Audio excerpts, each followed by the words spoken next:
Hello everyone, welcome to study with Salil. आइए देखते हैं, आज हम करने वाले हैं प्रैक्टिस सेट नंबर 5 का सॉल्यूशन।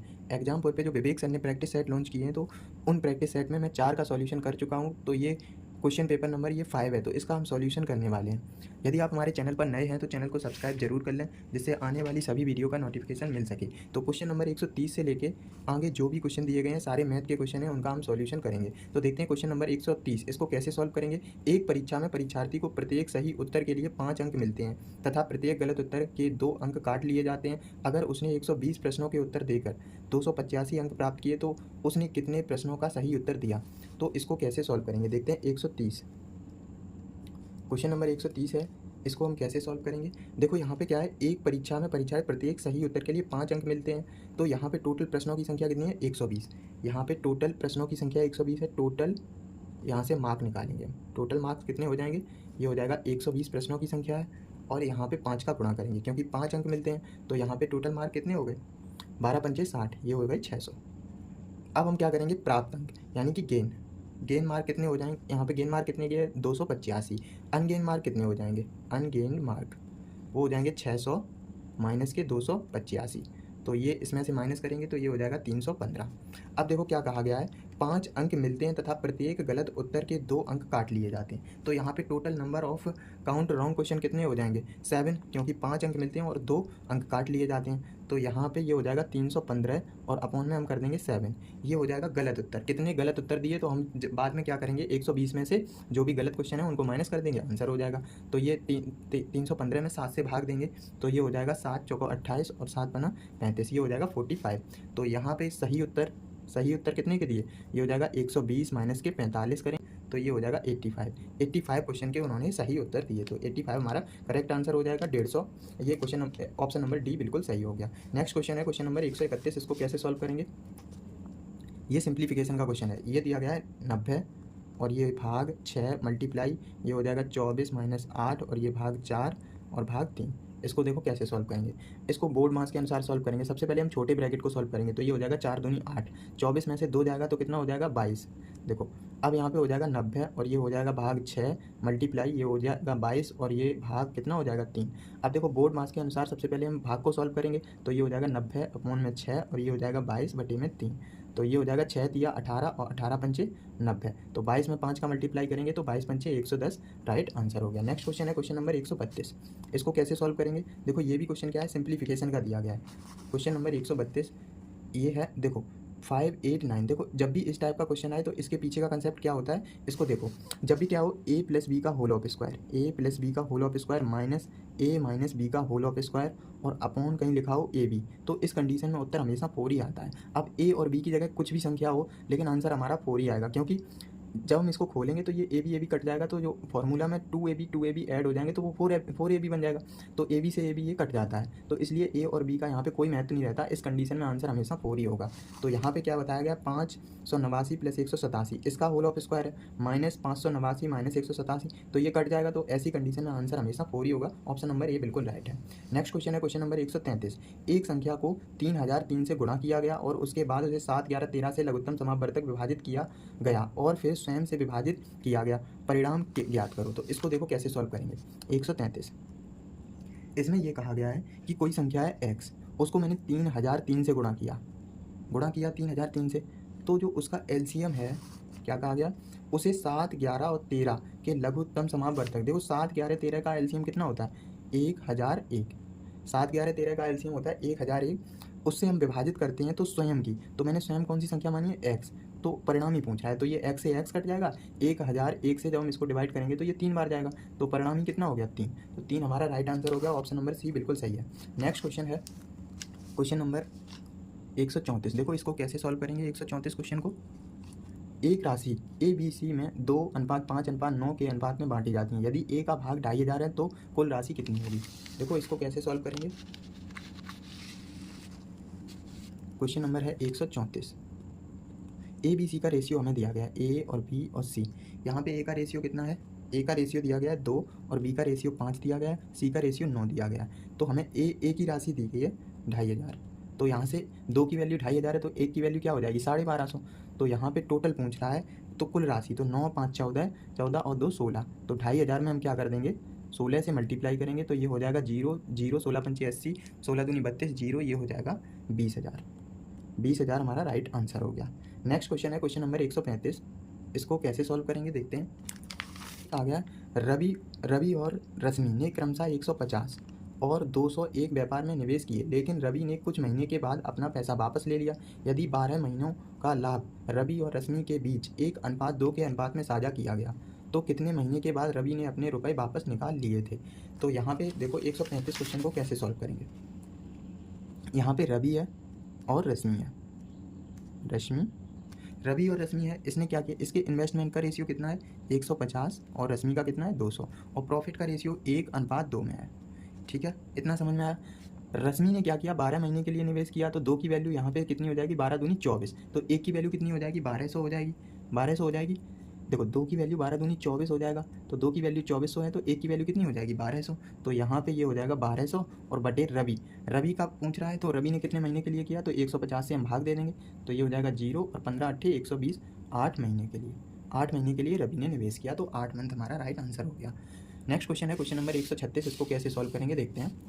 Question number 136। देखो क्वेश्चन नंबर 136 में एक बार पेपर पे दिखा दे रहा हूँ। यहाँ पे लिखा है एक कमरे की लंबाई, चौड़ाई और ऊंचाई का अनुपात 5:4:2 है। यदि एक नए कमरे की लंबाई को 40% से और चौड़ाई को 25% से बढ़ाया जाता है, कमरे के चारों दीवारों का कुल क्षेत्रफल को एक समान रखते हुए कमरे में क्या बदलाव किया जाएगा। तो इसका आयतन पूछ रहा है, आयतन में क्या चेंजमेंट किया जाएगा, तो इसको देखते हैं। क्वेश्चन नंबर 136 है। देखो सबसे पहले हमें क्या दिया गया है, इसकी लंबाई 5:4:2 दिया गया है हमें, तो हम इसको क्या करेंगे, अपनी साइड से एक एक जीरो लगा लो यहाँ पे। ये हो जाएगा 50 और ये 40 और ये हो जाएगा 20। अब वो ये कह रहा है ये लंबाई है और ये चौड़ाई और ये हो गई ऊंचाई। उसने ये कहा लंबाई में 40% की वृद्धि की जाती है, तो नई लंबाई यहाँ से कितनी हो जाएगी, ये हो जाएगा 50 और मल्टीप्लाई 40% का मतलब होता है 140/100 यानी कि 1.4 से मल्टीप्लाई करेंगे तो 14 पंचे 70 हो जाएगा, तो नई लंबाई यहाँ से 70 आ गई। ऐसे ही हम क्या करेंगे, नई यहाँ से चौड़ाई निकालेंगे, तो नई चौड़ाई यहाँ पे कितनी है 40, और वो क्या क्या कह रहा है 25% की वृद्धि की जाती है, तो 125 यानी कि हमने क्या किया 1.25 से मल्टीप्लाई कर दिया। 125/100 करेंगे या 1.25 से मल्टीप्लाई कर दो, तो 1.2 का 40 में मल्टीप्लाई करेंगे तो ये हो जाएगा, ये 40 का मल्टीप्लाई करेंगे 1.25 में तो ये बन जाएगा 50 हो गया। तो यहाँ से नई चौड़ाई, ये हमारी चौड़ाई है और यहाँ से लंबाई है, तो ये नई चौड़ाई कितनी होगी 50 होगी। अब हमें क्या निकालना है, अब हम यहाँ से चारों दीवारों का क्षेत्रफल निकाल सकते हैं। तो चारों दीवारों का क्षेत्रफल क्या होता है, ये हो जाएगा 2 मल्टीप्लाई ये हो जाएगा ऊंचाई और ये हो जाएगा 50 और प्लस के 40, तो यहाँ से ये हो जाएगा, यहाँ से क्या करो कि नया चारों दीवारों का नया क्षेत्रफल भी निकाल लो, तो ये हो जाएगा 2 और यहाँ से नई ऊंचाई तो हमें पता नहीं है, और ये हो जाएगा 70 और ये हो जाएगा 50। इन दोनों को इक्वल बना दो तो यहाँ से नई ऊंचाई आ जाएगी। तो नई ऊंचाई कैसे, ये देखो क्या करेंगे, यहाँ पे इसको सॉल्व कर लो। ये हो जाएगा 2 और ये हो जाएगा 20 मल्टीप्लाई 5 4 9 हो गया, और ये हो जाएगा 2 और यहाँ से नई ऊंचाई और ये हो जाएगा 7 5 12 120।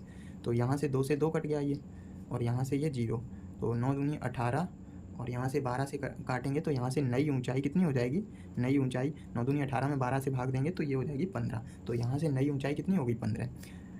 अब यहाँ से हम क्या करेंगे, आयतन निकालेंगे। तो यहाँ से पुराना आयतन कितना हो जाएगा, पुराना आयतन हो जाएगा 50 मल्टीप्लाई 40 और ये हो जाएगा 20, तो यहाँ से 5 चौको 20 दूनी 40, ये हो जाएगा 40,000। अब यहाँ से नया आयतन निकालेंगे तो ये हो जाएगा 70 और ये 50 और यहाँ से 15 करेंगे तो ये हो जाएगा 7 बना 35, 35 में 15 गुणा करेंगे तो 525 और 2 जीरो पहले से हो गई। अब हम यहाँ से चेंज निकाल लेंगे। देखो क्वेश्चन बड़ा है, इसको अच्छे से समझ लो। 1-2 क्वेश्चन ही प्रैक्टिस सेट में कठिन आते हैं, बाकी सारे क्वेश्चन सॉल्व होते हैं, सारे क्वेश्चन ईजी होते हैं, उनको आसानी से सॉल्व कर लोगे। इस टाइप के क्वेश्चन को प्रैक्टिस की आवश्यकता पड़ती है। तो यहाँ पर हम क्या करेंगे, चेंज निकालेंगे। देखो क्या करेंगे, यहाँ से 525 और ये हो जाएगा 40,000 और बटे में यहाँ पर करेंगे 40,000 और गुणा में कर देंगे 100, तो ये 0 से 0 कट गया, तो यहाँ पे ये हो जाएगा 12 5 और डबल 0 ये हो जाएगा 4, यहाँ से 0 से 0 ये कैंसिल हो गया। 4 तिया 12 4 एकम 4, 4 तिया 12 4 एकम 4 और ये हो जाएगा 4 दूनी 8 4 पंचे 20, तो इतने परसेंट का यहाँ पे वृद्धि हो गई, तो 31.25% हमारा राइट आंसर हो गया। नेक्स्ट क्वेश्चन है क्वेश्चन नंबर 137। इसको कैसे सॉल्व करेंगे देखते हैं। देखो इसमें क्या कहा गया है, 14% की छूट यहाँ पे है, 14% की छूट पर एक खिलौने की बिक्री 215 में की गई। खिलौने का अंकित मूल्य ज्ञात कीजिए। तो यहाँ पे क्वेश्चन नंबर 137 है। देखो इसको कैसे सॉल्व करेंगे। यहाँ पे 14% की छूट, 14% की छूट का मतलब है 86। तो 86 की वैल्यू हमें दी गई है 215। अंकित मूल्य 100% होता है, तो 100% की वैल्यू पूछी गई है 215 बटे में 86 और ये हो जाएगा 100। तो जब हम इसको सॉल्व करेंगे तो ये हो जाएगा 50 बार जाएगा और ये हो जाएगा 2 चौको 8, 2 तिया 6 और 43 पंचे और ये हो जाएगा 55 25 हो जाएगा। तो 250 हमारा राइट आंसर हो गया। नेक्स्ट क्वेश्चन है क्वेश्चन नंबर 138। इसको कैसे सॉल्व करेंगे। देखो इसको क्वेश्चन नंबर 138 क्या कह रहा है। चक्रवृद्धि ब्याज के एक निवेश के लिए धन की राशि 2 वर्षों में 1600 और 3 वर्षों में 1680। तो ब्याज की दर, तो रेट परसेंट हमसे पूछ रहा है। तो यहाँ से रेट क्या हो जाएगा, रेट परसेंट हो जाएगा 1680 माइनस के 1600 और बटे में 1600। तो ये हो जाएगा मल्टीप्लाई हम 100 भी करेंगे तो ये 100 जीरो से जीरो कट जाएगा। तो यहाँ पे हो जाएगा 80 बटे में 16, तो 16 पंचे 80, 5% हमारा रेट हो गया। तो 5% हमारा करेक्ट आंसर है। तो ऑप्शन नंबर इसमें क्या दिया गया, ऑप्शन नंबर ए बिल्कुल सही है। क्वेश्चन नंबर है, आइए देखते हैं क्वेश्चन नंबर 139। इसको कैसे सॉल्व करेंगे। रसिद किसी कार को अकेले 15 दिन में पूरा कर सकता है, जबकि कौशिक को उसी कार को पूरा करने में 21 दिन लगते हैं। एक साथ काम पूरा करने में कितने दिन लगते हैं। Question number 139। देखो रसिद है वो कितने दिन में काम को करता है, 15 दिन में, और वही कौशिक है, कौशिक कितने दिन में करता है, 21 दिन में। तो यहाँ पे इसका हम एलसीएम लेंगे तो ये हो जाएगा 105, 15 सत्ते 105 और 21 पंचे 105। तो उसमें ये कह रहा है दोनों मिलकर कितने दिन में काम को करेंगे। तो टोटल काम कितना है 105 और दोनों मिलकर कितना करते हैं 7 और 5 12 एफिशिएंसी के साथ करते हैं। तो इसको कट करेंगे तो ये हो जाएगा 3 से कटेगा 3 तिया 9 और 3 बचे 15 और 3 चौको 12। तो 35 बटे 4 को जब हम लिखेंगे तो ये हो जाएगा 8 सही 3 बटे 4 डेज, 8 सही 3 बटे 4 डेज, बिल्कुल सही। ऑप्शन नंबर ए बिल्कुल सही है। नेक्स्ट क्वेश्चन है, ललिता 6 मीटर प्रति सेकंड की चाल से चल सकती है। क्वेश्चन नंबर 140 है, ललिता 6 मीटर प्रति सेकंड की चाल से चल सकती है अथवा 25 मीटर प्रति सेकंड की चाल से साइकिल से चल सकती है। इसमें ये होगा ललिता 6 मीटर प्रति सेकंड की चाल से पैदल चल सकती है अथवा 25 मीटर प्रति सेकंड की चाल से साइकिल से चल सकती है। यातायात के दोनों माध्यम का प्रयोग करते हुए 650 मीटर की दूरी तय करने में 45 सेकंड लगते हैं। तो ललिता ने कितने समय साइकिल चलाई होगी। तो देखो इस क्वेश्चन को कैसे सॉल्व करेंगे। यहाँ पे दिया गया है पैदल और यहाँ पे साइकिल से। पैदल चलती है 6 मीटर प्रति सेकंड की चाल से और साइकिल से चलती है 25 मीटर प्रति सेकंड की चाल से। तो यहाँ पे हम इसमें एलिगेशन मेथड लगाएंगे तो ये हो जाएगा 650 और बटे में 45। तो इसको काटेंगे तो ये हो जाएगा 130 और बटे में 9। तो इसमें जब हम एलिगेशन लगाएंगे तो ये हो जाएगा, देखो ये हो जाएगा 9 छक्का 54 हो जाएगा। यहाँ पे पहले इसको सॉल्व कर लो तो ये हो जाएगा, मल्टीप्लाई करेंगे इसमें 130 बटे में 2 हो गया तो 25 निम्मा 225 हो गया। ये हो जाएगा 225 माइनस का 130।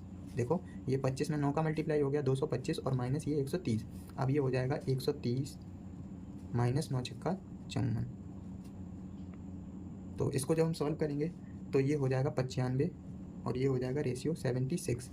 तो इसको काटेंगे ये हो जाएगा 19 पना 95, 19 चौको 76। तो यहाँ से टाइम कितना हो जाएगा, ये हो जाएगा 45 मल्टीप्लाई ये हो जाएगा 4 और 5 बटे में 9। तो 9 पना 45, 5 चौको 20। तो 20 सेकंड यहाँ से राइट आंसर हो गया। नेक्स्ट क्वेश्चन है क्वेश्चन नंबर 140।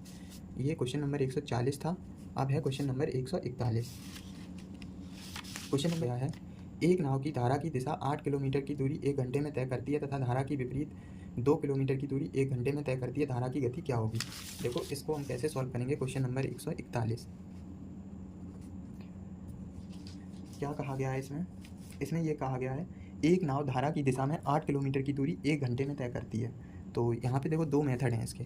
इसमें क्या करना है, x plus y equal to हमें 8 दिया गया है। इसमें ये x नाव की चाल होती है, वाई धारा की चाल, और x माइनस वाई हमें कितना दिया गया है, 2 दिया गया है। तो इसमें इक्वेशन सॉल्व कर लो। अगर नाव की पूछी जाए तो x का मान निकालो। अब हमसे धारा की पूछी गई तो यहाँ से 2y इक्वल टू यहाँ से माइनस करेंगे तो ये हो जाएगा 6। तो y इक्वल टू कितना हो जाएगा 3। तो 3 किलोमीटर प्रति घंटा यहाँ से राइट आंसर हो गया।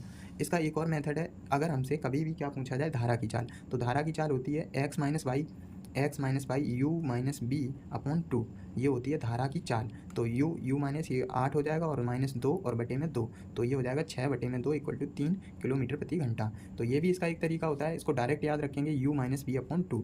तो ये हो जाएगा 3 किलोमीटर प्रति घंटा राइट आंसर हो गया। नेक्स्ट क्वेश्चन है क्वेश्चन नंबर 142 क्वेश्चन है। इसको कैसे सॉल्व करेंगे। देखो क्या कहा है, 11 पारियाँ पूरी करने के बाद सम्राट का औसत 51 है। अपने औसत को 2 रन बढ़ाने के लिए सम्राट को अपनी अगली पारी में कितने रन स्कोर करने की आवश्यकता है।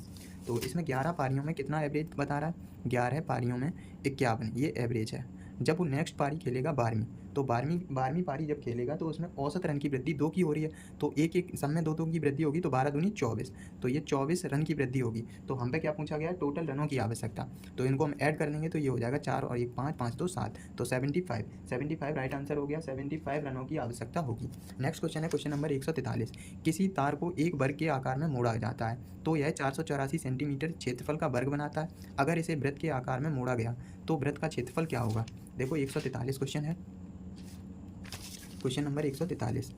इसमें यह कहा गया है किसी तार को एक वर्ग का फॉर्मेट दिया जाता है, तो सबसे पहले हम क्या, यह 484 दिया गया है, तो यहाँ से साइड क्या हो जाएगी, 484 को जब हम स्क्वायर रूट से बाहर निकालेंगे तो ये हो जाएगा 22 सेंटीमीटर, ये हमारी स्क्वायर की साइड आ गई।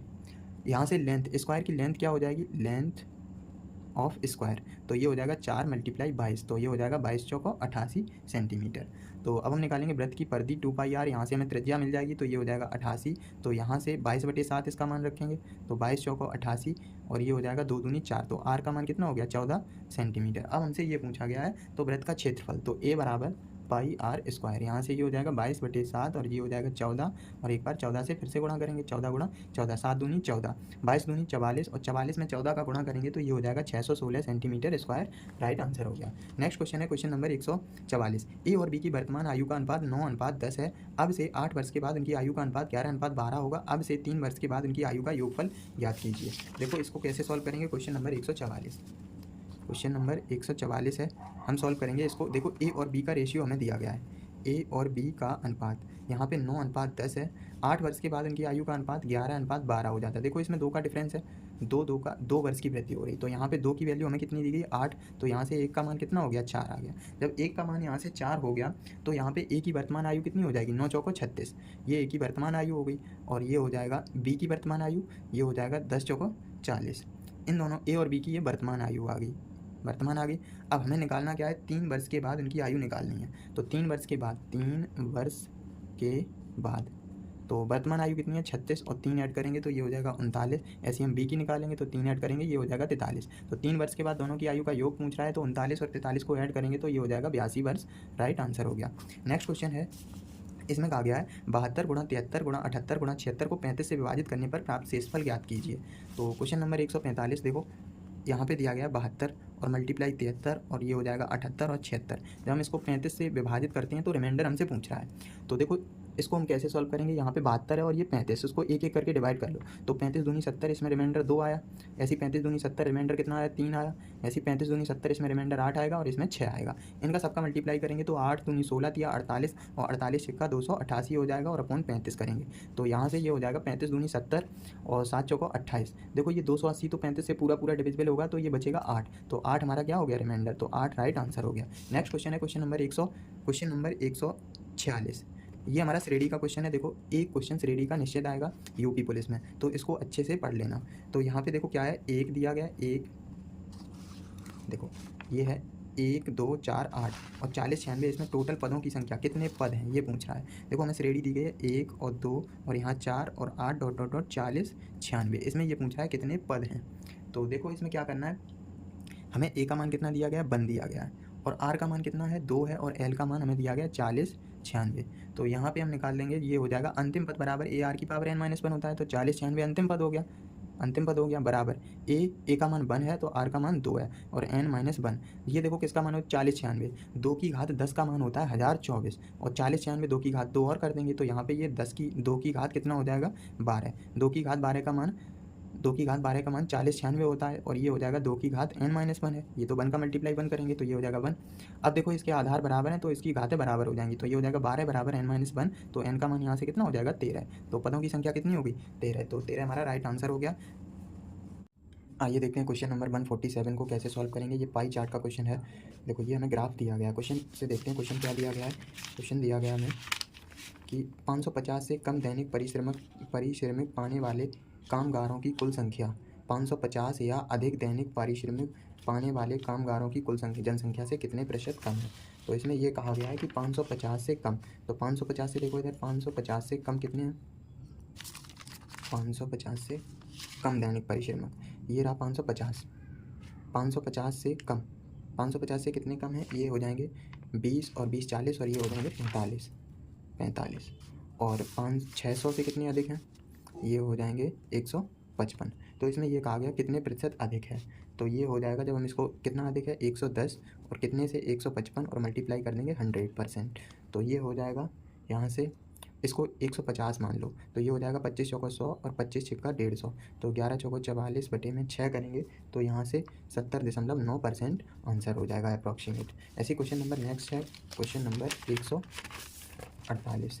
देखो क्वेश्चन नंबर 148 है, इसको कैसे 500 से कम दैनिक परिश्रमक पाने वाले कामगारों की कुल संख्या। तो अभी हमने बताया था 500 से कम कितने हैं 45 हैं, 500 से कम कितने हो गए 45, और 600 से अधिक कितने हो गए 600 से अधिक लोग कितने हैं 125, तो इनका रेशियो पूछा गया, तो ये कट जाएगा, ये हो जाएगा 9:25, राइट आंसर हो गया।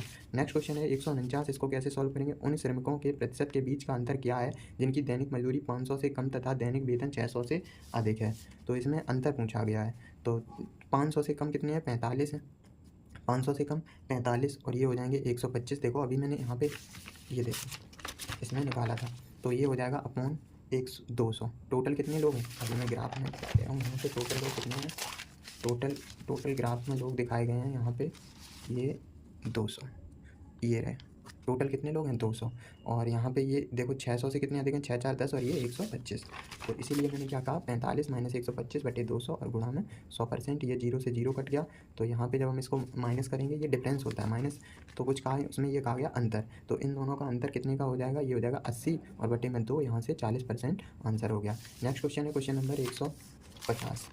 क्वेश्चन नंबर 150 है, इसको हम कैसे सॉल्व करेंगे। देखो यहाँ पे दो ग्राफ दिए गए हैं, क्वेश्चन को पढ़ते हैं सबसे पहले। यदि गांव डी में गरीबी रेखा के नीचे की जनसंख्या 12,408 है तो गांव एफ में गरीबी रेखा की जनसंख्या बताइए। तो देखो इसको हम कैसे सॉल्व करेंगे 150, क्वेश्चन नंबर 150 है, इसमें ये बताया गया गांव डी में गरीबी रेखा की जनसंख्या, तो गांव डी में गरीबी 60% है यहाँ पे, और टोटल पॉपुलेशन गांव डी में कितनी है 20%, तो यहाँ पे 60% ऑफ 20% इज इक्वल टू 12,408 दिया गया है। तो यहाँ से 1% की वैल्यू कितनी हो जाएगी, 1% की 6 दूनी 12 हो जाएगा, 12,408 और अपॉन 12। अब हमसे पूछा गया गांव एफ में गरीबी रेखा से नीचे की जनसंख्या, तो गांव एफ में कितने टोटल पॉपुलेशन 40% गरीबी रेखा, और ऑफ यहाँ पे ये है एफ, तो एफ में कितनी है 25%, तो ये हो जाएगा 25, इसको हम परसेंटेज ये हो जाएगा 40 बटे में 100 और गुणा में 25 बटे में 100, ये हो जाएगा 25 चौका 100 4 भाई 40 और ये 0, तो हमें 10% की वैल्यू पूछी गई है, तो यहाँ से ये हो जाएगा 12 एकम 12 और ये हो जाएगा 0, 12 तिया 36 और ये हो जाएगा 12 चौका 48 और ये 0, तो यहाँ पे ये इसकी पॉपुलेशन एफ में गरीबी रेखा की जनसंख्या कितनी हो गई 10,340, तो ऑप्शन नंबर ए बिल्कुल सही है। वीडियो पसंद आई हो तो वीडियो को लाइक कर दें, चैनल को सब्सक्राइब कर लें, यदि कोई सजेशन हो तो कमेंट बॉक्स में कमेंट कर सकते हैं। Thank you.